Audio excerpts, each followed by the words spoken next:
follows. The 2010 Constitution gives procedure under which power can be transferred, and the instruments of power were transferred to one person, that is President Uhuru Kenyatta. The instruments of power of a nation are not co-shared between the president and deputy. There is no co-president in this country. Ruto must respect the institution of presidency, respect the holder of the office, or ship out. We want a cohesive country. We don't want to drive this country like Somali, like Rwanda, like Sudan. Thank you so much. Yeah. Lastly, I will call upon Honorable Kanini Kega. Asanti, nitasema kutusaidia niseme kwamba sisi wote tumekuja hapa ambao ni viongozi katika ngazi zote za bunge, katika bunge la seneti na bunge la kitaifa, na pia viongozi kutoka vyama mbalimbali zote ambazo tuko katika taifa hili. Na ya muhimu niseme kwamba tumekuja kwa sababu tumefedheheshwa sana na matamshi ambayo yametolewa na naibu rais wa jamhuri yetu ya Kenya. Ya kwanza, kwa zile idara zote ambazo zinafanya katika jamhuri hii yetu, kianzia na idara ya DCI ambayo ameikashifu sana, idara ya DPP ambayo inaongozwa na Nuruddin Haji, na pia kuikashifu ofisi ya rais, kusema kwamba wale ambao wanafanya kazi katika ofisi ya rais wanamwadamu. Niseme kwamba ukichaguliwa kama naibu wa rais, kazi yako ni usaidizi wa rais. Lakini vile tunaona hivi majuzi, badala ya kuwa msaidizi wa rais, amekuwa ni kuhujumu kazi ambayo inafanywa na rais. Na sisi kama viongozi lazima tuseme, kwa sababu wakati unachukua kiapo ama unakula kiapo ya kusaidia rais.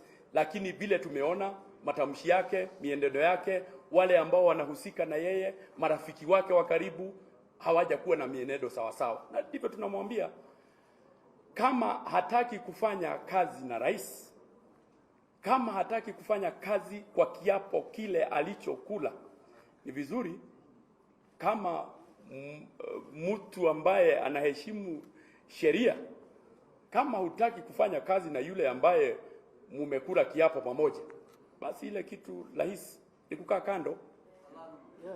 Kwa hivyo niseme kwamba, na nasema kwa niaba ya wabunge wengi ambayo tumekuwa kwa muda mwingi sana tumenyamaza, mambo yakienda segemnege, mambo yakiharibika hapa na pale, na tunajua ni nani anahujumu mambo yote ambayo inafanyika katika serikali.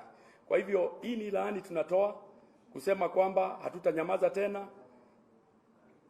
Mtu achukue jukumu lake. Kama wewe ni mbunge, fanya jukumu lako. Kama wewe ni msaidizi wa mtu fulani, wewe kuwa ni msaidizi wa huyo mtu. Lakini isikuwe wewe unajitwika jukumu ambalo katiba haijakupea.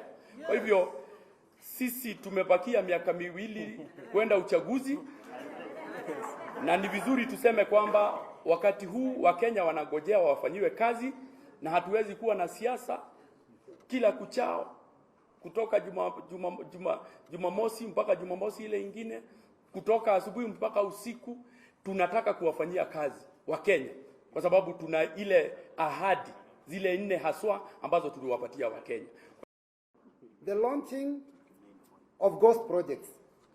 The Public Accounts Committee has openly accused Ruto of launching ghost projects. He purportedly commissioned the Lower Nzoia irrigation project without the involvement of parent ministries and claimed credit for it.